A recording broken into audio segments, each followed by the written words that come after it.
ಶಬ್ದ ಎಂಬ ಪಾಠದಿಂದ ಒಂದು ಚಟುವಟಿಕೆಯನ್ನು ಆರಿಸಿಕೊಂಡಿದ್ದೇವೆ. ಚಟುವಟಿಕೆ ಹೆಸರು ಆವೃತ್ತಿಯು ಶಬ್ದದ ಸ್ಥಾಯಿಯನ್ನು ನಿರ್ಧರಿಸುತ್ತದೆ.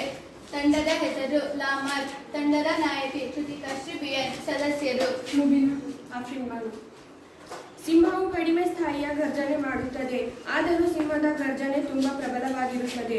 ಪಕ್ಷಿಯು ಕೂಗು ದುರ್ಬಲವಾಗಿರುತ್ತದೆ. ಪ್ರತಿದಿನ ನೀವು ಮಕ್ಕಳು ಮತ್ತು ವಯಸ್ಕರ ಧ್ವನಿಗಳನ್ನು ಕೇಳುತ್ತಿರುತ್ತೀರಿ. ನಿಮಗೆ ಅವರ ಧ್ವನಿಗಳಲ್ಲಿ ಏನಾದರೂ ವ್ಯತ್ಯಾಸ ಕಂಡುಬರುತ್ತದೆಯೇ? ವಯಸ್ಕರ ಧ್ವನಿಗಿಂತ ಮಕ್ಕಳ ಧ್ವನಿಯ ಆವೃತ್ತಿಯು ಹೆಚ್ಚು ಎಂದು ನೀವು ಹೇಳುವಿರಾ? ಸಾಮಾನ್ಯವಾಗಿ ಮಹಿಳೆಯರ ಧ್ವನಿ ಆವೃತ್ತಿಯು ಪುರುಷರಿಗಿಂತ ಹೆಚ್ಚಿರುತ್ತದೆ. ಈಗ ಒಂದು ಚಟುವಟಿಕೆಯನ್ನು ಮಾಡೋಣ.